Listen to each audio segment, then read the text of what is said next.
Hello everyone, आपण पाहत आहोत थेअरी ऑफ मशीन. तर थेअरी ऑफ मशीन मध्ये आपण प्रॉब्लेमच्या रिव्हिजनकडे जातोय, जे मोस्ट ऑफ ऑल रिपीट होतात. तर आपण रिव्हिजन मध्ये पहिल्या टाईपचे प्रॉब्लेम आपण पाहतोय, ज्यामध्ये बेल्टवर येणारे जे प्रॉब्लेम्स आहेत त्याचा एक नमुना आपण पाहणार आहोत. तर त्यामध्ये जो प्रॉब्लेम आपण पाहतोय तो मोस्ट ऑफ ऑल रिपीटेड आहे. पाठीमागचे जे काही एक्झाम पेपर आहेत त्यामध्ये जास्त वेळा रिपीट झालेला प्रॉब्लेम आपण पाहतोय. ठीक आहे, तर हा तो प्रॉब्लेम आहे. तर प्रॉब्लेम रीड करता करता गिवन डाटा लिहूया. काय सांगताय प्रॉब्लेम मध्ये? A belt is required to transmit 10 kilowatt from a motor running at 600 RPM. त्यांनी सांगितलं की आपल्याला असा एक बेल्ट डिझाईन करायचा आहे की जो बेल्ट 10 किलोवॅट एवढी पॉवर ट्रान्समिट करू शकेल. आणि हा जो बेल्ट आहे तो एका मोटरवरून कॅरी केला जाणार आहे आणि त्या मोटरचा रनिंग स्पीड आहे 600 RPM. चला गिवन डाटा मध्ये ह्या दोन गोष्टी आपण मेन्शन करू की सुरुवातीला पॉवर दिली आहे, किती दिली आहे पॉवर? 10 किलोवॅट. किलोवॅटचं वॅट केलं तर 10,000 वॅट होईल. पहा, किलोवॅटचं वॅट करून घेतलं जेणेकरून पुढे ते यूज होईल. त्यानंतर आपल्याला दिलंय बाळांनो, जो ड्रायव्हर पुली आहे, ड्रायव्हर पुली म्हणजे इथे मोटार आहे, त्याचे नंबर ऑफ रोटेशन्स दिलेत. मग रोटेशन्स पर मिनिट. हे कोणता पुली आहे? 1 म्हणजे काय? ड्रायव्हर पुलीचे रोटेशन्स, जे की या ठिकाणी मोटार आहे, मोटार. ठीक आहे, की मोटारवरून तुम्ही तुमचा बेल्ट कॅरी केलेला आहे ज्याचे एका मिनिटाला रोटेशन्स होतात 600.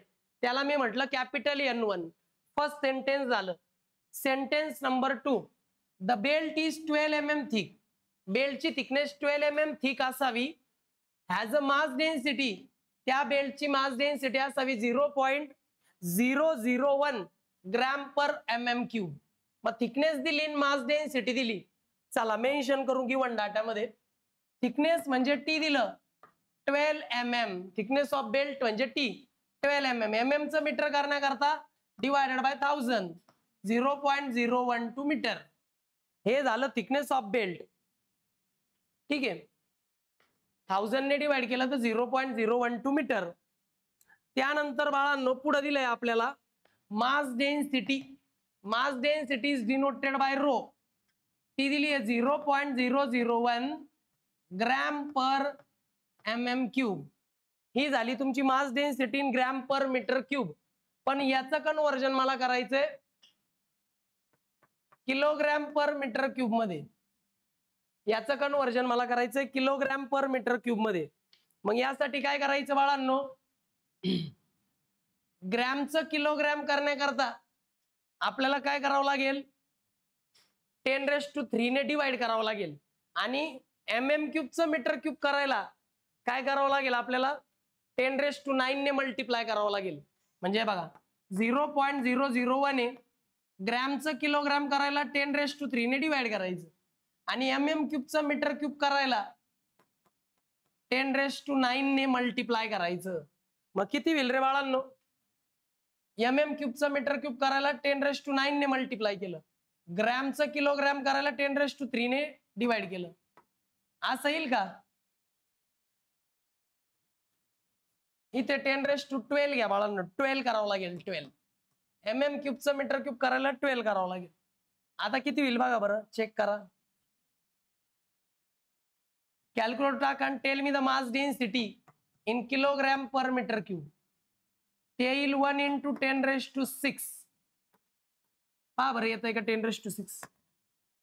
मास डेन्सिटीचं कन्व्हर्जन ग्रॅम पर mm³ मधून किलोग्राम पर मीटर क्यूब मध्ये केलेले. ओके, हे झालं mass density in kilogram per metre cube. मग आपल्याला सेकंड सेंटेन्स मध्ये थिकनेस ऑफ बेल्ट आणि मास डेन्सिटी दिली होती, तिचं कन्व्हर्जन करून घेतलं. आता पुढे काय दिलंय पाहू चला. पुढे दिलंय safe stress in the belt. Belt मध्ये जो सेफ स्ट्रेस डेव्हलप झाला तो आहे 2.5 न्यूटन पर mm². हा सेफ स्ट्रेस आहे. घ्या लगेच नोट डाऊन करून. सेफ स्ट्रेस मीन्स काय? सिग्मा. मग सिग्माची व्हॅल्यू 2.5 न्यूटन पर mm². 2.5 न्यूटन पर mm स्क्वेअर. हा झाला सेफ स्ट्रेस. पुढे काय दिलंय बाळांनो? पुढे त्यांनी diameter of the driving pulley, driving पुलीचा डायमीटर ऑफ ड्रायव्हिंग पुलीला 250 mm. किती दिलाय? 250 mm. इथं लिहायचं राहिलं बाळांनो. Diameter of driving pulley is 250 mm. Diameter of driving पुलीचा दिलाय डायमीटर 250 mm. ठीक आहे.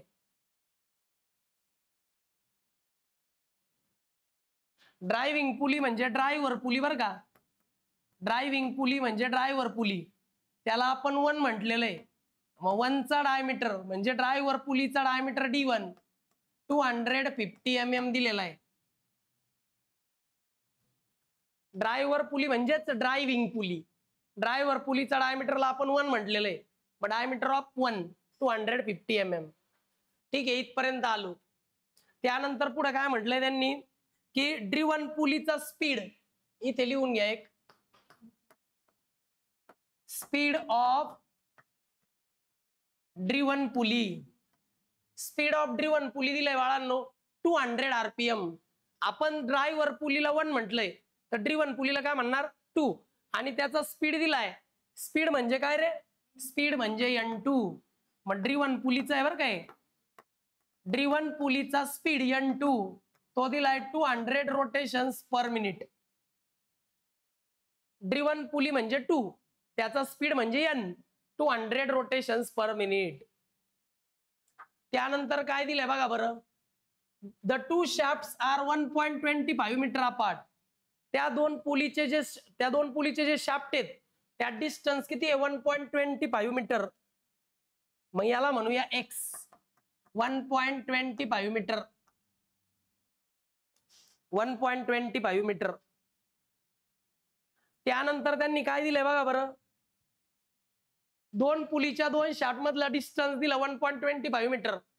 कोएफिशियंट ऑफ फ्रिक्शन दिलं बा 0.25. Coefficient of friction means mu दिलाय पा 0.25. आता विचारलंय काय? तर विचारलंय angle of contact. Angle of contact म्हणजे थिटा. आणि width of belt. Width of belt म्हणजे कोण रे? डी. तर आपल्याला विचारलाय थिटा आणि विड्थ ऑफ बेल्ट म्हणजे बी. हा झाला बाळांनो गिवन डाटा. एवढा मोठा गिवन डाटा आहे. सगळं अगोदर लिहून घ्या. स्क्रीनशॉटही मारू शकता. झालं? स्क्रीनशॉटही घेऊ शकता. घ्या लिहून. आता सर्वात पहिले आपण काय करू? आपण अँगल ऑफ कॉन्टॅक्ट काढू म्हणजे थिटा फाइंड आउट करू. घ्या पुढे चला. आता बघा बरं का, कन्फ्युजन नको. स्टेप नंबर 1 ला अँगल ऑफ कॉन्टॅक्ट थिटा काढणार आहे. थिटाचा फॉर्म्युला काय रे? थिटाचा फॉर्म्युला आहे 180 डिग्री मायनस 2 इंटू अल्फा. हा फॉर्म्युला थिटाचा आहे. मग प्रश्न येतो अल्फाचा फॉर्म्युला काय? कारण अल्फा गिवन नाहीये. अल्फा म्हणजे अँगल ऑफ लॅप. अल्फाचा फॉर्म्युला काय आहे? Sine inverse of d2 minus d1 upon 2x. हा फॉर्म्युला आहे अल्फाचा. हा फॉर्म्युला आहे अल्फाचा. आता अल्फा मध्ये सगळ्या व्हॅल्यू पुटअप करायला व्हॅल्यू आहेत का? x ची व्हॅल्यू दिली 1.25 मीटर. d1 म्हणजे डायमीटर ऑफ ड्रायव्हर पुली दिलाय. पण डायमीटर ऑफ ड्रिव्हन पुली दिलाय का? मग d2 साठी अजून एक फॉर्म्युला वापरावा लागेल. मग d2 साठी आपल्याकडे एक रेशो आहे. तो रेशो बघा बरं का काय? n1 upon n2 is equal to d1 upon. याच्यामध्ये आपल्याला n1 आहे, n2 आहे, n1 आहे, d2 निघन. म्हणजे या फॉर्म्युलावरून पहिल्यांदा काढायचा d2 diameter of driven pulley. मग डायमीटर ऑफ ड्रिव्हन पुली इथं टाकायचा, तुम्हाला भेटन अल्फा. अल्फा इथं टाकल्यावर काय भेटन? थिटा. कळालं काय करायचंय? मग चला. n1 ची व्हॅल्यू काय आली होती बोला? n1 ची व्हॅल्यू होती 600 RPM. n2 ची व्हॅल्यू होती 200 RPM. डायमीटर d1 होता 250 mm. बघून घ्या डायमीटर ऑफ D1 होता 250 mm मीटर मध्ये, डिवायडेड बाय 1000 करा 0.25 मीटर. D1 ची व्हॅल्यू 250 mm मीटर मध्ये 0.25 मीटर, 0.25 मीटर. आणि मला D2 तर फाइंड आउट करायचंय. सी हिअर D2 इकडे डिवाइड आहे, तिकडे जाऊन मल्टिप्लाय 0.25 ऍज इट इज. 200 इकडे डिवाइड आहे, तिकडे जाऊन मल्टिप्लाय 600 मल्टिप्लाय इकडे येऊन. Tell me the value of D2 in metre. तुम्हाला D2 ची व्हॅल्यू भेटेल मीटर मध्ये by using this ratio. D2 divide होता, इकडे मीटर मल्टिप्लाय केला, हे 200 डिवाइड आहे मल्टिप्लाय 200 डिवाइड होते, तिकडे जाऊन मल्टिप्लाय केले 600 मल्टिप्लाय इकडे डिवाइड. याला कॅल्क्युलेटर टाकताना ब्रॅकेट करा 0.083 मीटर.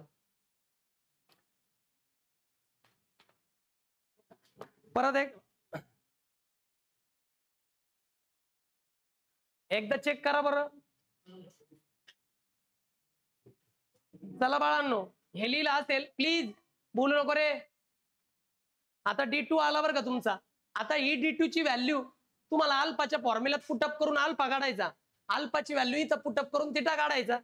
चला इथपर्यंत लिहून घेऊ शकता तुम्ही, घ्या. चला आता मी काय करतो, अल्फा काढतो बरं का. साइन इनवर्स ऑफ D2 ची व्हॅल्यू 0.083 मायनस D1 ची व्हॅल्यू काय होती रे 0.25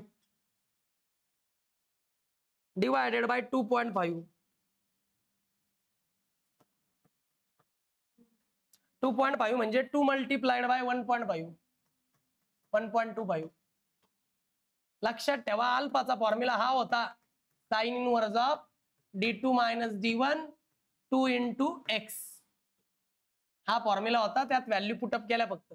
D2 ची व्हॅल्यू बरोबर आहे का प्लीज मला एकदा चेक करू द्या, कॅल्क्युलेटर द्या. इकडे बघा रे मुलांनो, इथं आहे ना एक थोडंसं रिव्हर्स झालं. या ठिकाणी N1 वर आहे, इथं जी ना व्हॅल्यू तिथं थोडस हे झालं बाळांनो, त्याच्यामुळे ती व्हॅल्यू छोटी आली. N2 अपॉन N1 आहे, N2 अपॉन N1. N2 ची व्हॅल्यू 200 आहे, N1 ची व्हॅल्यू 600 आहे. 600 डिवाइड इकडे जाऊन मल्टिप्लाय डिवायडेड बाय 200. आता करा बरं, हे काय केलं फक्त N2 upon N1 is equal to D1 upon D2 आहे. हे रेसिप्रोकल असतो, उलटा असतो हा. मग हा N2 ची व्हॅल्यू 200, N1 ची व्हॅल्यू 600. 600 डिवाइड आहे, तिकडे जाऊन मल्टिप्लाय 200 मल्टिप्लाय इकडे येऊन डिवाइड. आता बरोबर आली 0.75 मीटर. D2 ची व्हॅल्यू आली 0.75 मीटर बरं का. आता एक काम करा, आता या फॉर्म्युल्यामध्ये D2 ची व्हॅल्यू टाका 0.75. आता हे कॅल्क्युलेटर टाकताना शिफ्टचं बटन प्रेस करा बरं का, मग साइन इनवर्स येईल. मग आहे ना दोन ब्रॅकेट स्टार्ट करा 0.75 मायनस 0.25 करा, मग खाली डिवाइड करा 2 into 1.25 करा. हा ब्रॅकेट कंप्लीट, हा ब्रॅकेट कंप्लीट. या असं करा. असं जर कॅल्क्युलेटर टाकलंय या पद्धतीने जर कॅल्क्युलेटर टाकलं तर याचा आन्सर बरोबर येईल अल्फाचं. Tell me the value for alpha. Alpha degree मध्ये येईल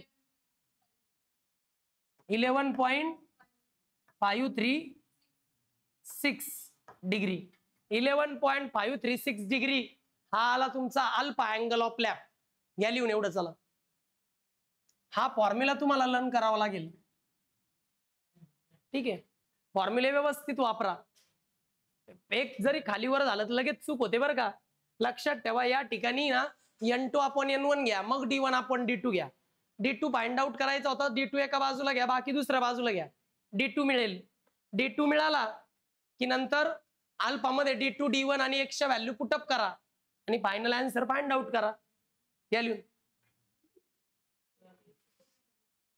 हे बरोबर आलं ना आन्सर? ओके. आला असं नाही करा 180 मायनस ट्वाइस ऑफ अल्फा. कर रे बाबा 180 मायनस 2 into अल्फा ची value 11.536 degree. Tail me the angle of contact 156.928 degree. This is your angle of contact जो फाइंड आउट करायला लावला होता. या लिहून. चला एवढं पटकन. प्रथम हे लिहून घेतलं ना, अल्फा फाइंड आउट करायचा इथपर्यंत प्रथम एवढा कॅल्क्युलेटर कसं टाकायचं ते इथं लिहिलेलं आहे आणि मग हे पुढचं फाइंड आउट करायचं अल्फा वरून थिटा अँगल ऑफ कॉन्टॅक्ट. चला अँगल ऑफ कॉन्टॅक्ट काढल्यानंतर आपल्याला काढायचंय स्टेप नंबर 2 ला आपल्याला त्यांनी विचारलेलं आहे width of belt. Width of belt म्हणजे स्मॉल बी विचारलेला आहे. विड्थ ऑफ बेल्ट विचारलाय. बरं आता विड्थ ऑफ बेल्टचा फॉर्म्युला आहे माझ्याकडे काय maximum tension in the belt. Maximum tension म्हणजे कोण रे T1 into sigma into b into t. या फॉर्म्युल्याच्या मदतीने मी फाइंड आउट करू शकतो बी. माझ्याकडे सेफ स्ट्रेस आहे थिकनेस ऑफ द बेल्ट आहे मॅक्सिमम टेन्शन नाहीये. जर मॅक्सिमम टेन्शन मिळालं तर बी निघेल ना. बर आता T1 काढायचं असेल तर काय करावं लागेल तर T1 आणि T2 चं रिलेशन वापरावं लागेल. T1 आणि T2 चं रिलेशनचा formula T1 upon T2 is equal to e raise to mu theta. T1 आणि T2 चं रिलेशन या फॉर्म्युल्यावरून निघेल आपल्याला. मग T1 T2 चं रिलेशन काढायचं आणि इथे पुट करायचं जे काय येईल T1 ची व्हॅल्यू आणि मग बी निघल. चला मग पहिले T1 T2 चं रिलेशन काढू. T1 T2 चं रिलेशन ची व्हॅल्यू टाका. चला ऐका ना आपल्याला T1 ची व्हॅल्यू माहित नाही T2 ची पण व्हॅल्यू माहित नाही. म्यू ची व्हॅल्यू माहिती ना. म्यू म्हणजे कोण कोएफिशियंट ऑफ फ्रिक्शन किती आहे 0.25. थिटा तुम्ही आता जस्ट कॅल्क्युलेट केला होता किती रे 156.928. हा झाला तुमचा थिटा. पण हा थिटा डिग्रीत आहे. इथे जेव्हा वापरतो ना या फॉर्म्युल्यात तेव्हा तो रॅडियन मध्ये आला पाहिजे. त्याला रॅडियन मध्ये कन्वर्ट करायला पाय अपॉन 180 ने मल्टिप्लाय करायचं जेणेकरून तो रॅडियन मध्ये कन्वर्ट होईल. मग आता एवढं सगळं कॅल्क्युलेट टाका. T1 याचा आन्सर काय येतं कॅल्क्युलेटर टाका. टाकल्यानंतर जे आन्सर येईल ते इथं लिहायचं. T2 इकडे डिवाइड आहे तिकडे जाऊन मल्टिप्लाय. T1 T2 चं रिलेशन फाइंड आउट करायचं बाय युजिंग दिस फॉर्म्युला. म्हणजे तुम्हाला T1 काढायला सोपं होईल. इथे काय आन्सर आहे तर सांगा. चला रिलेशन आला असेल बाळांनो किती 1.982 मल्टिप्लाइड बाय T2. इथपर्यंत काय डाऊट रे. चला आता आपल्याला असं काहीतरी करावं लागेल. आता T1 ची व्हॅल्यू आली 1.982 इंटू T2 याला म्हणा इक्वेशन नंबर 1. आता T1 आणि T2 ची व्हॅल्यू जर मिळाली तर T1 ची व्हॅल्यू इथं पुट करून बी निघेल. पण T1 T2 ची व्हॅल्यू काढायला आपल्याकडे अजून काय आपल्याकडे पॉवरचा फॉर्म्युला. आपण पॉवरचा फॉर्म्युला वापरू शकतो कारण पॉवर गिवन आहे. पॉवरचा फॉर्म्युला काय रे T1 minus T2 multiplied by velocity. हा फॉर्म्युला आहे पॉवरचा. पण आपल्याकडे व्हॅलॉसिटी पण नाही T1 पण नाही T2 पण नाही. पण माझ्याकडे व्हॅलॉसिटीचा फॉर्म्युला आहे. मग व्हॅलॉसिटीचा फॉर्म्युला वापरू. T1 मायनस T2 व्हॅलॉसिटीचा फॉर्म्युला काय आहे पाय dn अपॉन 60. याला D1 पण म्हणू आपण कारण ड्रायव्हर पुली ना. मग व्हॅल्यू पुटअप करतो पहा कशा पुटअप करतो. पॉवर दिली आहे 10,000 किलोवॅट. 10 किलोवॅटचं वॅट केलं बरं का 10,000 वॅट. T1 ची व्हॅल्यू आता काढली 1.982 multiplied by T2. He T1 ची व्हॅल्यू आहे. T2 as it is multiply by पाय. D1 किती होता रे डायमीटर 1 0.25. n किती होता 600. n1 वापरायचा डिवायडेड बाय 60. बरं बघा आता अगोदर मला हे सांगा 10,000 ऍज इट इज 1.982 यांनी तर काय नाही म्हणजे 1 आहे. 1.982 मधून हा 1 गेला 0.982 मल्टिप्लाइड बाय T2. याचा आन्सर काय आला सांगा. चला याला ब्रॅकेट करा आणि मग डिवायडेड बाय 60 करा. यांनी याला डिवाइड केलंय ह्या टर्म ब्रॅकेटला यांनी किती येतं काय काढलं 7.853. इकडे पहा रे, मला T2 पाहिजे ना, मग इकडे पहा ह्या बाजूला 10,000 वॅट आहे, 7.8.853 आहे, मल्टिप्लाय T2 ला इकडे येऊन डिवाइड, अजून 0.982 इकडे मल्टिप्लाय तिकडे जाऊन डिवाइड, मग 10,000 ला ह्या ब्रॅकेटच्या मल्टिप्लिकेशनने डिवाइड करा and tail me the value of T2. तुम्हाला T2 भेटत असतो. T2 चं टेन्शन मध्ये आला म्हणजे तो फोर्स आहे न्यूटन. सांगा T2 काय येतो, किती आला? 1296.74 न्यूटन. हा आला बाळांनो तुमचा टेन्शन 2, म्हणजे मिनिमम म्हणजे दुसऱ्या बाजूचा टेन्शन, जी बेल्टची जी साइड लूज आहे ना, लूज साइड आणि टाईट साइड असती ना, तर लूज साइडचं टेन्शन आहे. आपल्याला मॅक्सिमम टेन्शन पाहिजे म्हणजे T1 पाहिजे. T1 चा रेशो होता ना 1.982 मल्टिप्लाइड बाय T2, तर बरं आन्सर मल्टिप्लाइड बाय 1.982. T2 च्या व्हॅल्यूला या व्हॅल्यूने मल्टिप्लाय करा, you will get value T1. T1 ची व्हॅल्यू येत असते न्यूटन मध्ये. किती आलं? 2570.113.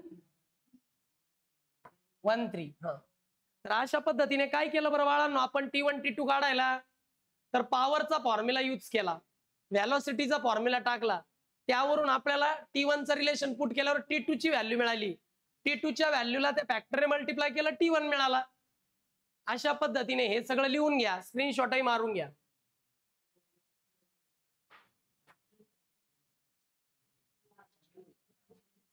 घ्या लिहून इथपर्यंत. समजलं? आता T1 T2 भेटला म्हणजे विड्थ आली, मग फायनल स्टेप T1 विड्थ काढण्यासाठी sigma into b into T ना. T1 ची व्हॅल्यू आली 2570.13 ना. सिग्मा किती होता रे? सेफ स्ट्रेस 2.5 होता. विड्थ ऑफ बेल्ट मला फाइंड आउट करायचा. थिकनेस ऑफ बेल्ट किती होता रे? थिकनेस ऑफ बेल्ट किती होतं मीटर मध्ये? मीटर मध्ये घेण्यापेक्षा MM मध्ये घ्या. का बरं MM मध्ये घ्या म्हणलो मी? कारण तुम्ही स्ट्रेस कशात घेतलाय? MM मध्ये, आणि हे कशात घेतलंय? न्यूटन मध्ये, म्हणून ते MM मध्ये घेतलं 12 mm. ऐका आता बी काढायचंय ना, 2570.13, 2.5 याला मल्टिप्लाय, इकडे येऊन डिवाइड, 12 मल्टिप्लाय इकडे येऊन डिवाइड, यांनी याला डिवाइड करा. Tell me the value of width of belt. Width of belt MM मध्ये सांगा किती येतो? This is your final answer. Width of belt येईल पा, या नंबरला या मल्टिप्लिकेशन ने डिवाइड करा. व्यवस्थित करा, चुकवू नका. तर विड्थ ऑफ बेल्ट आलं 85.671 mm. अशा पद्धतीने width of belt, angle of contact काढण्याकरता प्रॉब्लेम्स येतात. फॉर्म्युल्यामध्ये खूप सारे फॉर्म्युले असतात. हा प्रॉब्लेम 6 मार्कांसाठी येतो आपल्याला आउट ऑफ 70. येणार म्हणजे येणारच. व्यवस्थित लिहून घ्या. नेक्स्ट लेक्चरला नेक्स्ट टाईपचा प्रॉब्लेम पाहू. Okay, bye.